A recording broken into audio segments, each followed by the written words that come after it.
Hello student, जो बच्चे अभी सेमेस्टर 1 में है 25-29 के सेशन में या इसके बाद के सेशन में और विनोबा विश्वविद्यालय के स्टूडेंट हैं, माइनर पेपर जिसको एसी पेपर बोलते हैं, तो एसी पेपर का एक लेक्चर हमने दिया था जिसमें 2 यूनिट कवर किए और ये दूसरा लेक्चर है। अगर किसी बच्चे का माइनर पेपर हिस्ट्री है और या एसी पेपर हिस्ट्री है तो हिस्ट्री के लिए वीडियो काम का है। एक वीडियो हम लोग ऑलरेडी दे चुके हैं, नहीं देखे तो पहले उसको देख लीजिएगा। और ये सेकंड जिसमें हम लोग यूनिट 3 से फर्स्ट वाले वीडियो में यूनिट 1 2 दोनों कवर किया गया है क्योंकि छोटा छोटा यूनिट है। और सेकंड यूनिट में हम लोग सेकंड जो वीडियो है उसमें हम लोग 2 यूनिट कोशिश करेंगे कवर करने का। इस यूनिट में हम लोग को पढ़ना है अशोक के बारे में, महाराजा अशोक के बारे में।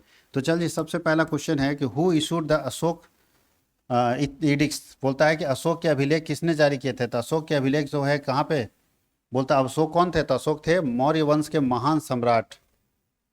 बोलता है अशोक के अभिलेख, अशोका जो मौर्य वंश के महान सम्राट थे के द्वारा जारी किए गए थे। यानी अशोक के अभिलेख अशोक के द्वारा ही जारी किए गए थे। अधिकांश अभिलेख किस भाषा में लिखे हुए थे। तो ज़्यादातर उस समय ब्राह्मी भाषा में लिखा गया था। जो उस समय की प्राकृतिक भाषा थी ब्राह्मी भाषा, उसमें अशोक के अभिलेख लिखे गए थे। आप लोग सुने होंगे अशोक का धम्म, आगे पूछेगा भी। अभिलेख का क्या अर्थ होता है। अभिलेख का मतलब होता है, अभिलेख वे आधिकारिक आदेश या संदेश होते हैं जो शासक द्वारा पत्थर पर या स्तंभ में खुदवाए जाते हैं। अशोक स्तंभ में देखिएगा खुदवाया गया, पत्थर पर खुदवा के लिखा गया है। तो वो कौन सी भाषा लिखी गई, ब्राह्मी भाषा लिखी गई है, वही यहाँ मिल रहा है।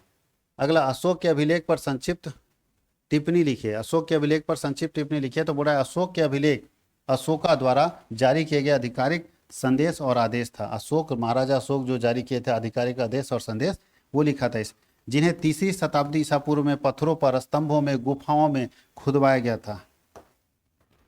इन अभिलेखों का मुख्य उद्देश्य था धर्म के बारे में, नैतिक धर्म का प्रचार करना, लोगों के नैतिक जीवन जीने को प्रेरणा देना। कलिंगा वार के बाद अशोक ने बौद्ध धर्म अपनाया और अहिंसा, करुणा, सहिष्णुता और सभी धर्मों का सम्मान पर बल दिया। यही बोलता है अशोक का धम्म। अधिकांश अभिलेख प्राकृतिक भाषा यानी ब्राह्मी लिपि में लिखे गए थे, जबकि उत्तर पश्चिमी क्षेत्रों में कुछ अभिलेख ग्रीक भाषा में भी लिखे गए थे, अरामाइक भाषा में भी मिलते हैं। जिन अभिलेखों में अशोक की प्रशासनिक नीतियों, धार्मिक विचारों और जन कल्याण की भावना को दर्शाते हैं। अशोक के अभिलेख मुख्यतः 3 प्रकार के होते हैं। शिलालेख, जो शिला में लिखा हुआ है पत्थर पर। एक होता है स्तंभ लेख, जो स्तंभ में बड़ा से बड़ा स्तंभ बना के लिखा गया, और एक गुफा में लिखा गया। 3 तरह का लेख अशोक का होता है। अशोक ने, अगला क्वेश्चन, अशोक ने अपने लेखों के माध्यम से क्या संदेश दिया। अशोक जो इतना लिखते लिखवाए हैं मेहनत करके, क्या लगता है ये पेंट करके नहीं लिखा गया है, गुफा में खुदाई करके लिखा गया। कितना मेहनत किया गया होगा लिखने में, बताइए तो कितना मेहनत किया गया हो लिखने में। उसको इतना मेहनत करके अपने संदेश को लिखा के क्या संदेश दिया था। बोलता अशोका ने अपने अभिलेखों के माध्यम से जनता को नैतिक, सामाजिक और धार्मिक संदेश दिए। कलिंगा वार के बाद उन्होंने शांति और अहिंसा, आप लोग सब जानते हैं महाराजा अशोक, ठीक है, अशोक धम्म बना दिए। शांति और अहिंसा की नीति को अपनाया। बोला कितने लोग मरे, मेरे तरफ से भी मरे, उधर से भी मरे कलिंगा वार में, क्या फायदा, इस युद्ध का क्या फायदा। मोह दुनिया से इनका उठ गया और फिर ये अहिंसा और शांति का पाठ पढ़ाने लगे। इनका मेन मैसेज क्या है, तो धम्म। धम्म का मतलब होता है मोरल लॉ, नैतिक धर्म होना चाहिए जिसमें सत्य होना चाहिए, दया होनी चाहिए, नैतिकता होनी चाहिए। उसके बाद दूसरा है अहिंसा, मारकाट मत करो, सभी धर्मों का सम्मान करने, आपसी सद्भाव बनाने की शिक्षा देते हैं। तीसरा धार्मिक सहिष्णुता, सभी धर्मों का सम्मान करने और आपसी सद्भावता बनाए देने की शिक्षा रखते हैं। जन कल्याण, उन्होंने सड़क, अस्पताल, कुआं और विश्राम गृह का निर्माण कराया था ताकि जन कल्याण हो सके, ज़्यादा से ज़्यादा लोगों को फायदा। बड़ों और गुरुओं का सम्मान के बारे में बताए थे कि माता पिता, गुरु और बड़ों का सम्मान करने की प्रेरणा दी। अधिकारियों को ईमानदारी और न्यायपूर्वक कार्य करने का आदेश दिया था। उन्होंने दया, दान, सभी जीवों के प्रति सहानुभूति पर बल दिया था। अशोक ने बौद्ध धर्म का प्रचार कैसे किया, तो ध्यान रखिएगा। अशोक ने कलिंगा वार के बाद बौद्ध धर्म को अपना लिया और उसके प्रचार प्रसार में महत्वपूर्ण भूमिका निभाई। अशोक द्वारा बौद्ध धर्म के प्रचार के तरीके क्या क्या थे, तो पहला, बौद्ध धर्म को सबसे पहले अपनाया। अशोक ने स्वयं बौद्ध धर्म अपनाया और उसने अपने जीवन को आधार बनाया। अभिलेखों के माध्यम से, बौद्ध धर्म में अभिलेख मत बहुत जगह पे लिखवाएं, बौद्ध धर्म का प्रचार लेख करके लिखवाएं, बहुत सारे है ना, किला में लिखवा दिए, पत्थरों में खुदवा दिए। धर्म प्रचारकों को भेजना, अशोक जो है भारत और विदेश में जैसे श्रीलंका या दूसरे देशों में धर्म प्रचारकों को भेजना शुरू कर दिए कि जाओ वहाँ प्रचार करो इस धर्म के बारे में। भिक्षुओं को संरक्षण देने लगे, भिक्षु और संघ को संरक्षण देने लगे ताकि ज़्यादा से ज़्यादा भिक्षु आएंगे और धर्म का प्रचार करेंगे। स्तूप और विहारों का निर्माण कराए, बहुत सारा स्तूप बनवाए, जिसे उन्होंने बहुत सारे स्तूप बनवाए, मठ बनवाए, जो धर्म प्रचार का केंद्र बन सके। बौद्ध परिषद का आयोजन कराया और अहिंसा की नीति अपनाई। अगला क्वेश्चन है, इतिहास में अशोक के अभिलेखों का महत्व बताइए। अशोक के अभिलेख क्या है? तो अशोक का अभिलेख बौद्ध धर्म के प्रचार के लिए बहुत महत्वपूर्ण है। बोलता है primary and authentic historical source भी है। अशोक के अभिलेख उस समय में जो लिखे गए थे उसको आज हम लोग एक सोर्स मानते हैं हिस्ट्री का। उससे हमको बहुत कुछ पता चल जाता है कि अशोक कब आए थे। तो बोलता है यह अभिलेख प्राइमरी स्रोत होते हैं, ये स्वयं अशोक द्वारा जारी किए गए थे, इसलिए अत्यंत विश्वसनीय होते हैं। जब अशोक खुद जारी किए तो इस पर लोग विश्वास करता है। इनके आधार पर मौर्यकालीन इतिहास का सही अध्ययन किया जा सकता है कि उस समय का क्या इतिहास रहा होगा। राजनीतिक और प्रशासनिक जानकारी भी मिल जाती है। इन अभिलेखों के में प्रशासन की विस्तृत जानकारी मिलती है कि धम्म एक महामात्र राजुक युक्त जैसे अधिकारियों के उल्लेख मिलते हैं। ये वे यह दर्शाते हैं कि शासन न्याय के साथ, कल्याण के साथ, नैतिक उत्तरदायित्व पर आधारित होना चाहिए। वे यह भी दिखाते हैं कि राजा अपनी प्रजा के साथ सीधा संपर्क बनाए रखता है। और धम्म नीति ये बताता है कि हर व्यक्ति को अपने नैतिक शिक्षा को, नैतिक जो है मूल्यों का आदर करना चाहिए। धर्म ये बताता है धम्म की नैतिकता पर ज़्यादा ध्यान। तो देखिए किस पर ध्यान है? अहिंसा पर, सत्यनिष्ठा पर, बड़ों के आदर पर, सभी जीवों के प्रति दया भाव पर इनका ज़्यादा फोकस है। धार्मिक महत्व और सहिष्णुता, तो बोलता है कि ये शिलालेख कलिंगा युद्ध के बाद अशोक की धार्मिक नीति को दर्शाता है कि अशोक ने अचानक धार्मिक नीति अपना बदला, धर्म बदल लिया। हालांकि वे बौद्ध धर्म का पालन करते थे, फिर भी उन्होंने धार्मिक सहिष्णुता और स्वभाव को बढ़ावा दिया। नहीं, पालन बौद्ध धर्म का करते थे, फिर भी उनका कहना था कि सभी धर्मों का सम्मान करो। ऐसा नहीं किसी एक धर्म का, सभी धर्मों का सम्मान करो। उन्होंने लोगों को सभी धर्मों का सम्मान करने और दूसरों की मान्यताओं की आलोचना करने से मना किया। मतलब बोला कि बचने के लिए कि आलोचना मत कीजिए दूसरे धर्म का। सामाजिक और सांस्कृतिक जानकारी क्या है? तो ये आदेश लोगों के सामाजिक जीवन और मूल्यों के बारे में बहुमूल्य विवरण प्रदान करते हैं। ये नैतिक कर्तव्य पर जोर देते हैं, जैसे माता पिता की आज्ञा मानना, उदारता और करुणा। ये महिलाओं, दासों, सेवकों और कैदियों के प्रति भी चिंता व्यक्त करते हैं। यानी उनका अजीब परिवर्तन हो गया था। युद्ध से पहले महाराजा थे, मार काट कर रहे थे, अचानक युद्ध के बाद, कलिंगा युद्ध के बाद हृदय परिवर्तित हो गया और सब कुछ चेंज हो गया। आर्थिक और कल्याणकारी गतिविधियां होने लगी। शिलालेख अशोक को लोक कल्याण के प्रति चिंता को उजागर करता है, जिसमें सड़क का निर्माण, बताओ सड़क का निर्माण जनता के लिए होगा, पेड़ लगाना, कुओं की खुदाई करना, ये सब अशोक किए जन कल्याण के लिए। तो ये माना जाता है कि अशोक जन कल्याण में भी बहुत ज़्यादा भूमिका निभाते थे। जियोग्राफिकल इंपॉर्टेंस भी रखते थे। अशोक ने शिलालेख में भारत के कई क्षेत्रों के साथ साथ आज के पाकिस्तान, नेपाल, अफगानिस्तान में भी पाए गए, वहाँ भी डाला गया। इसका मतलब लोग घूमे भी हैं, वो हर जगह घूमे।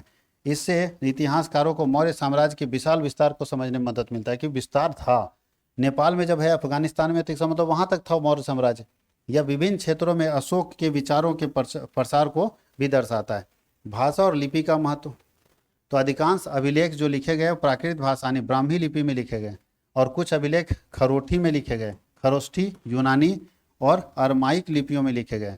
इन अभिलेखों में जेम्स प्रिंसेस जैसे विद्वानों ने द्वारा ब्राह्मी लिपि को समझने यानी पढ़ने में महत्वपूर्ण भूमिका निभाई। ये प्राचीन भाषाओं के अध्ययन के लिए महत्वपूर्ण स्रोत माना जाता है।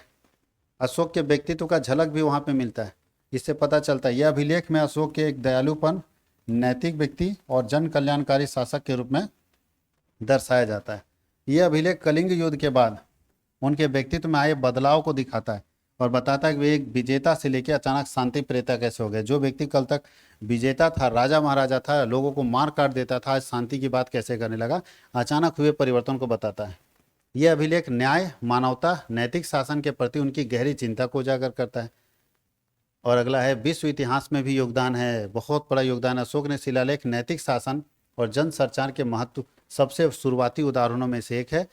ये दर्शाते हैं कि किस प्रकार एक शासक ने शिलालेख का उपयोग करके लोगों के साथ सीधा संवाद किया है। शांति, सहिष्णुता और मानवीय मूल्यों को बढ़ावा देने के लिए दुनिया भर में इनकी सराहना की जाती है। अगला क्वेश्चन है अशोक की धम्म नीति को उनके अभिलेखों से समझाइए। फिर वही चीज, अशोक की धम्म नीति मतलब वही नैतिक शिक्षा कि आपको कभी भी सच बोलना है, दूसरे को मारना नहीं, सभी धर्मों का सम्मान करना है और आप एक इंसान बन के रहिए, आपको किसी को मारना नहीं है। धम्म नीति तो सबसे पहले इसमें क्या बल दिया गया, तो बोलते हैं मीनिंग ऑफ धम्म नीति। दूसरा है एम्फेसिस ऑफ, मतलब अहिंसा पर जोर दिया गया। धम्म नीति में अहिंसा पर, मारकाट नहीं करना, सभी धर्मों का सम्मान किया करने के बारे में बताया गया, व्यक्तियों के नैतिक कर्तव्य के बारे में बताया गया, उसका लोगों का कल्याण वाला काम किया गया जिसमें सड़क बनाया गया, अधिकारियों की भूमिका, कैसे अधिकारी काम करेंगे वो बताया गया, और न्याय और सुशासन के बारे में बात किया गया धम्म नीति में, और राजा का निजी उदाहरण दिया गया, राजा का निजी उदाहरण देकर समझाया गया कि आप कैसे काम करेंगे। अब चीनी यात्री के बारे में हम लोगों को पढ़ना है। चीनी यात्री कौन है, तो यूनिट 4 में पढ़ते हैं। चीनी यात्री, तो बताइए चीन का कौन व्यक्ति जो भारत घूमने के लिए आया था, तो फाहियान, सुने होंगे। चीन का कौन व्यक्ति जो भारत घूमने आया था, तो फाहियान एक चीनी व्यक्ति था जो घूमते घूमते भारत आया और बहुत कुछ भारत में देखा और उसको लिखा। तो फाहियान एक चीनी यात्री, चीनी बौद्ध भिक्षु और यात्री था जो 5वीं शताब्दी में बौद्ध धर्म का अध्ययन करने और ग्रंथ एकत्र करने के लिए भारत आया था और बहुत कुछ लिखा फाहियान। भारत आने वाले 3 चीनी यात्रियों का नाम लिखिए। तो पहला था फाहियान, दूसरा हेनसांग और तीसरा इत्सियांग। ये 3 लोग थे जो कि भारत आए थे घूमने के लिए। तीनों चीनी यात्री का वर्णन मिलता है। नालंदा विश्वविद्यालय का वर्णन किसने किया था, तो नालंदा विश्वविद्यालय के बारे में पहली बार लिखने वाले थे हेनसांग।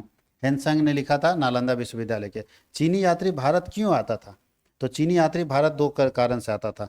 पहला, बौद्ध धर्म को अध्ययन करने के लिए, चीन में बौद्ध धर्म अच्छा था।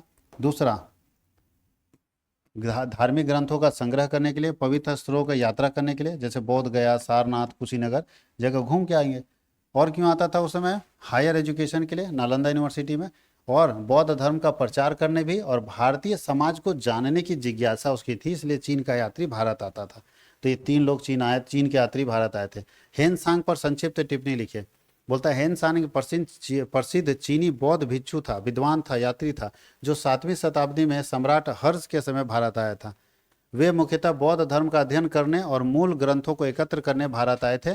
उन्होंने पूरे भारत का भ्रमण किया और अनेक धार्मिक तथा शैक्षिक केंद्रों का दौरा किया, जिसमें उन्होंने नालंदा यूनिवर्सिटी में कई वर्षों तक अध्ययन भी किया। हेनसांग ने अपनी यात्रा का विस्तृत वर्णन सी यू की पश्चिमी देशों का विवरण नामक ग्रंथ में किया है। उनके लेखों से उस समय के भारतीय समाज, भारतीय धर्म और भारतीय शिक्षा और भारतीय राजनीति की महत्वपूर्ण जानकारी मिलती है। वे अनेक बौद्ध ग्रंथ अपने साथ चीन लेके गए थे और उनका चीनी भाषा में अनुवाद कर दिया, जिससे बौद्ध धर्म का प्रचार चीन में भी जबरदस्त हो गया। इत्सियांग ने भारतीय शिक्षा के बारे में क्या बताया था जब ये आए थे भारत घूमने के लिए, तो बोलता है इत्सियांग एक चीनी बौद्ध भिक्षु थे जो 7वीं शताब्दी में भारत आए, कई वर्षों तक यहाँ रहे। उन्होंने भारतीय शिक्षा प्रणाली, विशेषकर बौद्ध शिक्षा प्रणाली का विस्तृत और व्यवस्थित वर्णन किया। उन्होंने बताया कि फेमस सेंटर ऑफ एजुकेशन है, शिक्षा के प्रसिद्ध केंद्र बताए नालंदा यूनिवर्सिटी को। उन्होंने बताया कि नालंदा एक विश्व प्रसिद्ध विश्वविद्यालय था जहां हजारों छात्र और शिक्षक थे। यह एक अंतर्राष्ट्रीय केंद्र था जहां विभिन्न देशों के छात्र पढ़ने आते थे और वो सारे देश के वही लोग होते थे जो बौद्ध धर्म मानने वाले देश के लोग थे। सब्जेक्ट ऑफ स्टडी क्या क्या पढ़ाया जाता था, तो बौद्ध दर्शन, व्याकरण, तर्कशास्त्र, चिकित्सा शास्त्र, खगोल शास्त्र, ये सब पढ़ाया जाता था नालंदा यूनिवर्सिटी में। मीडियम ऑफ इंस्ट्रक्शन, शिक्षा का माध्यम क्या था, तो शिक्षा का माध्यम उस समय संस्कृत भाषा था। सब लोगों को संस्कृत, चूंकि सारी शिक्षाएं संस्कृत भाषा में थी तो संस्कृत पढ़ना जरूरी था। उस समय का शिक्षा का भाषा संस्कृत था, इसलिए सब लोग संस्कृत को जानते थे। अनुशासन और दैनिक जीवन, बोलता है इत्सियांग ने बताया कि छात्र और भिक्षु कड़े अनुशासन का पालन करते थे। उनकी दैनिक दिनचर्या में अध्ययन, ध्यान, प्रार्थनाएं और चर्चाएं शामिल थी। नैतिक आचरण और अच्छा व्यवहार बहुत महत्वपूर्ण था। टीचिंग मेथड कैसा था, तो शिक्षा की विधि 2 थी, पाठों को याद करना, सामूहिक चर्चा करना और वाद विवाद और तर्क वितर्क करना, इससे लोग पढ़ते थे। शिक्षक और विद्यार्थियों की भूमिका, तो शिक्षक अत्यंत सम्मानित और ज्ञानी होते थे। उस समय सबसे ज़्यादा सम्मान शिक्षक को दिया जाता था, आज थोड़ा घट गया है। विद्यार्थी सादा जीवन जीते थे और सीखने के प्रति समर्पित होते थे। और शिक्षक और विद्यार्थी के बीच में संबंध सम्मान और अनुशासन पर आधारित था। दोनों एक दूसरे का सम्मान करते थे, अनुशासन में रहते थे। अंतर्राष्ट्रीय महत्व क्या था, तो चीन, कोरिया और अन्य देशों के कई छात्र शिक्षा प्राप्त करने भारत आते थे और अपनी पढ़ाई पूरा करने के बाद वे अपने अपने देश लौट जाते थे और वहीं ज्ञान का प्रचार प्रसार करते थे। भारतीय इतिहास में चीनी यात्रियों को योगदान का वर्णन कीजिए। फिर तो 3 गो यात्री था, हेनसांग, उससे पहले था फाहियान, हेनसांग और इत्सियांग जैसे चीनी यात्रियों का भारतीय इतिहास में महत्वपूर्ण योगदान है। वे 14वीं मतलब 4थी और 7वीं शताब्दी के बीच में भारत आए और उनका यात्रा वृत्तांत जो है इतिहास का महत्वपूर्ण स्रोत माना जाता है। बोलता है कि उनका जो यात्रा था, उन्होंने यहाँ आए, पढ़े, लिखे और उसके बाद जो लिखे वो एक आज के समय में हिस्ट्री का एक बड़ा सोर्स माना जाता है। राजनीतिक स्थितियों के बारे में जानकारी वो देते हैं। फायान ने गुप्त काल के शांतिपूर्ण और समृद्ध शासन के बारे में वर्णन किया। हेनसांग ने राजा हर्ष के शासनकाल में आए थे और उसके बारे में विस्तृत वर्णन किए और उनके विचारों को बताए। सामाजिक और सांस्कृतिक जीवन भारत का कैसा था उसके बारे में लोग बताते हैं कि उन्होंने भारतीय समाज के दैनिक जीवन, रीति रिवाज, परंपराओं और सामाजिक संबंधों के बारे में बताया था। जिस जमाने में आए होंगे वो यहाँ पे रहे और ये चीज़ को देखे। वहाँ धार्मिक स्थिति के बारे में बताया। उन्होंने अपने विवरण में भारत में बौद्ध धर्म और अन्य धर्मों के बारे में विस्तृत जानकारी दी है। उन्होंने मठ हो, स्तूपों और धार्मिक रीति रिवाजों का वर्णन भी किया है। उन्होंने विभिन्न क्षेत्रों में बौद्ध धर्म के पतन और विकास को भी दर्ज किया है कि कहाँ पे बौद्ध धर्म खत्म हो रहा है, कहाँ पे उसका डेवलपमेंट हो रहा है। एजुकेशन सिस्टम के बारे में भी बताया कि उस समय भारत में प्राचीन जो शिक्षा प्रणाली थी बहुत अच्छी थी और सबसे ज़्यादा नालंदा यूनिवर्सिटी का वर्णन किया गया है। उन्होंने विषयों और शिक्षण और विधियों और विद्यार्थियों के जीवन के बारे में विस्तार में बताया। आर्थिक जीवन, उस समय लोग पैसा कहाँ से कमाते थे, तो चीनी तीर्थ यात्रियों ने व्यापार, कृषि और लोगों के व्यवसाय को भी लोग किया। इसका मतलब उस समय लोग व्यापार करते थे, कृषि करते थे और व्यवसाय भी करते थे। इससे पता चलता है कि भारत उसमें आर्थिक रूप में समृद्ध था। जियोग्राफिकल नॉलेज है, वहाँ भौगोलिक ज्ञान है। उन्होंने सबके बारे में बात की। उन्होंने भारत के मार्गों, शहरों, नदियों, क्षेत्रों का वर्णन किया, जिससे पता चलता है कि वो सब थे। इस यात्रा वृत्तांत इतिहासकारों को प्राचीन भारत के भूगोल को समझने में आसान पड़ता है। सांस्कृतिक कल्चर एक्सचेंज भी किए। उन्होंने भारत और चीन के बीच सांस्कृतिक आदान प्रदान के में महत्वपूर्ण भूमिका निभाई। इसलिए बोला जाता है भारत चीनी भाई भाई। वे भारतीय ज्ञान, भारतीय संस्कृति, बौद्ध धर्म को अपने साथ चीन लेके गए और चीन में भी बौद्ध धर्म को धीरे धीरे डेवलप किया। उन्होंने कई ग्रंथों को चीनी भाषा में अनुवाद किया जिसको चीनी लोग पढ़ के आसानी से समझ सके। बौद्ध ग्रंथों का संरक्षण, चीन बोला भारत में लुप्त हो चुके अनेक बौद्ध ग्रंथों को उन्होंने उनके प्रयासों के कारण चीन में सुरक्षित और संरक्षित रखा गया है। इससे बौद्ध साहित्य के अध्ययन और उसके पुनरुद्धार में सहायता मिलती है।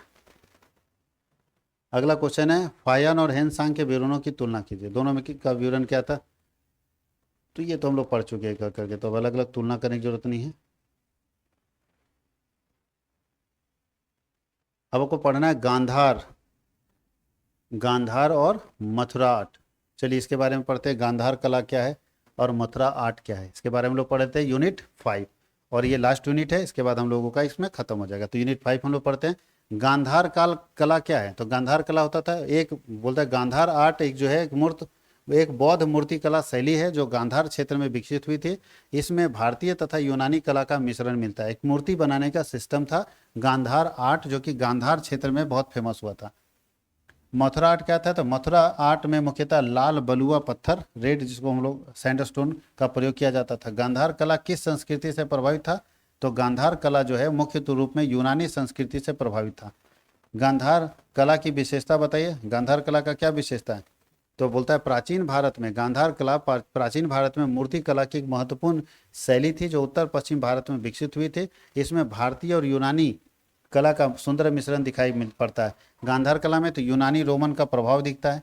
ये ग्रे पत्थर का प्रयोग होता था उस समय में पिंडे मतलब डिजाइन बनाने में। यथार्थवादी शैली थी, जो भी बताया जाता था वो सही चित्र बनाया जाता था जो समय में होता था। घुंघरेले बाल और वस्त्र सबसे ज्यादा मूर्तियों के होते थे। बुद्ध का मानव रूप दिखाया गया था। आध्यात्मिक भाव था उसमें, और कथात्मक चित्रण, जो भी चित्र किया गया कथात्मक चित्रण वहां पे किया गया। मथुरा कला क्या है, तो बोलता है कि मथुरा कला प्राचीन भारतीय मूर्ति कला की एक महत्वपूर्ण शैली थी जो मथुरा क्षेत्र में विकसित हुई थी। भारतीय परंपरा का प्रतिनिधित्व करती थी। इसमें क्या था, स्वदेशी भारतीय शैली थी। इसमें लाल बलुआ पत्थर का उपयोग किया गया था इसमें कलाकारी करने के लिए। आध्यात्मिक भाव दिखता था। बुद्ध का मानव रूप वहां दिखाया गया था। सरल वस्त्र नीति, बहुत आसानी से वस्त्र यहाँ पे पहनाया गया था। मंद मुस्कान वाले फोटो बनाए जाते थे, जो भी बनाया जाता उसमें थोड़ा स्माइली फेस रहता था। और प्रतीकात्मक जो है सजावट वहाँ दिखाया जाता था, जैसे लोटस में है, कमल के ऊपर है, तो ऐसा दिखाया जाता था वहाँ पे। दोनों में अंतर बोल रहा है कि क्या था, तो देख लीजिए। ये जो कला है गांधार कला, गांधार वो उत्तर पश्चिमी क्षेत्र आज का पाकिस्तान और अफगानिस्तान में चला जाता है, वहाँ तक गांधार नरेश। और ये मथुरा तो उत्तर प्रदेश में जान रहे हैं। यहाँ पे किसका इस्तेमाल होता था, यूनानी रोमन का प्रभाव, और यहाँ पे भारतीय शैली का। इसमें घूसर पत्थर होता था, उसमें लाल बलुआ पत्थर होता था। घुंघरेले बाल, तीखे तेवर, चेहरे, यथार्थवादी शरीर दिखाया जाता है इसमें। सरल और आध्यात्मिक अभिव्यक्ति की जाती थी। इसमें भारी वस्त्र बताए जाते थे, उसमें हल्के पारदर्शी वस्त्र मूर्तियों को पहना जाते थे। भौतिक सुंदरता और यथार्थवाद को ज़्यादा ध्यान देता था, और ये आध्यात्मिक को ज़्यादा ध्यान देता था। मुख्यतः बौद्ध विषय और विदेशी प्रभाव यहाँ पे दिखता था। यहाँ हिंदू, जैन और बौद्ध विषय के बारे में इसमें मिलता था। गांधार और मथुरा कला की विशेषता बताइए। अभी आपको बता चुके हैं गांधार और मथुरा कला की विशेषता कि कौन कौन से पत्थर का इस्तेमाल किया जाता था। भारत में बौद्ध कला के विकास को समझाइए, ये बहुत इंपॉर्टेंट है। बोलता है भारत में बौद्ध कला का विकास बौद्ध धर्म के उदय और प्रसार के साथ हुआ है। यह कला राजाओं, भिक्षुओं और व्यापारियों के संरक्षण में विकसित हुई। बौद्ध कला का मुख्य उद्देश्य भगवान बुद्ध के जीवन, उपदेशों और आदर्शों को प्रकट करना था। प्रारंभिक बौद्ध कला कैसा था? प्रारंभ में बुद्ध की मानव आकृति नहीं बनाई जाती थी। गौतम बुद्ध का मानव आकृति नहीं बनाया जाता, उनकी जगह प्रतीकों का प्रयोग किया जाता था, जैसे कमल का फूल, बोधि वृक्ष, खाली सिंहासन, पद चिन्ह। बाद में धीरे धीरे लोग मूर्तियां बनाना शुरू कर दिया। इनके प्रमुख उदाहरण है जैसे सांची स्तूप में देखिए बौद्ध भगवान का कुछ नहीं, स्तूप बनाया गया ना, कोई नहीं है, कुछ नहीं है, वहाँ कुछ मूर्ति नहीं। बहुत जगह पे मूर्ति नहीं बनाया जाता, स्तूप बनाया जाता था, जहाँ पे कमल का फूल बनाया जाता था, ये सब। तो वो चीज़ यहाँ है, ठीक है। स्तूप हो गया, चैत्य हो गया, बिहार हो गया, जहाँ पे फूल बनाया जाता था। कहीं फोटो नहीं बनता था पहले के समय में। गांधार और मथुरा शैली में फिर शुरू हुआ मूर्ति बनाना। गांधार और मथुरा शैली जब आई तो मूर्ति बनाना शुरू हो गया, और मूर्ति धीरे धीरे धीरे विकसित होने लगी। मथुरा शैली में भी आपको मूर्ति मिलता है। मूर्ति का अजंता और एलोरा की चित्रकला जो है, बौद्ध चित्रकला का उत्कर्ष अजंता की गुफाएं, एलोरा की गुफाएं। बौद्ध कला का योगदान भारतीय संस्कृति का विदेशों में प्रसार मूर्ति कला, चित्रकला और स्थापत्य को बताने के लिए बहुत काफ़ी था। इसमें शांति, करुणा और आध्यात्मिकता का संदेश दिया था। अब एक छोटा सा टॉपिक है, इसको देख लेते हैं। अश्वघोष क्या है? अश्वघोष क्या होता है?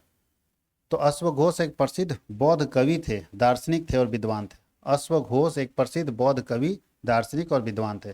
अश्वघोष की एक कृति बताइए। तो अश्वघोष ने लिखा था बुद्ध चरित्र।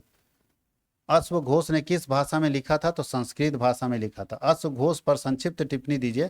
तो अश्वघोष प्राचीन भारत के महान बौद्ध विद्वान थे, कवि थे, दार्शनिक थे। वे कुषाण काल में रहते थे और राजा का कनिष्क के समकालीन माने जाते थे। प्रारंभ में वे एक ब्राह्मण विद्वान थे, लेकिन बाद में उन्होंने बौद्ध धर्म स्वीकार कर लिया और बौद्ध धर्म के प्रमुख प्रचारक बन गए थे। अश्वघोष ने मुख्यतः संस्कृत भाषा में लेखन किया था। संस्कृत बौद्ध साहित्य को समृद्ध बनाया। उन्हीं की रचनाओं में धर्म, दर्शन, काव्य का सुंदर समन्वय मिलता है। उन्होंने सरल और प्रभावशाली भाषा में बौद्ध के उपदेशों का प्रचार प्रसार किया है। लिखा बुद्ध चरित्र क्या है? तो बुद्ध चरित्र अश्वघोष द्वारा रचित एक प्रसिद्ध संस्कृत महाकाव्य, जो हम लोग बात करते हैं, इसे बौद्ध साहित्य की महान कृतियों में गिना जाता है। अभी छोटा छोटा पढ़िए, ज़्यादा लंबा नहीं। संस्कृत में बौद्ध साहित्य का महत्व क्या बताइए? ये तो सब हो गया। चलिए, हो गया कंप्लीट आप लोगों का। इसमें जितना क्वेश्चन पूछा गया ना, वो लगभग क्वेश्चन आप लोगों को बता दिया गया है। और सारा क्वेश्चन को फिर से बोल रहे हैं, 2 बार अगर वीडियो को देख लेंगे तो बहुत छोटे छोटे क्वेश्चन और बड़े बड़े क्वेश्चन को आप आसानी से बता सकते हैं। सही चीज़ को लिखिएगा। कम अगर लिखते हैं तो सही, अगर लिखते हैं तो आपको ज़्यादा मार्क्स मिलेगा। थोड़ा एक्सप्लेन कीजिएगा। अगर थोड़ा थोड़ा पॉइंट्स आपको समझ में आ रहा है तो पॉइंट्स को एक्सप्लेन कीजिएगा, तो आप अच्छे से समझ सकते हो और अच्छे से लिख सकते हो और अच्छा मार्क्स मिलेगा। जैसा आपका एग्जाम जाएगा कमेंट सेक्शन में ज़रूर बताइएगा। बहुत बहुत धन्यवाद। ऑल द बेस्ट आपके एग्जाम के लिए।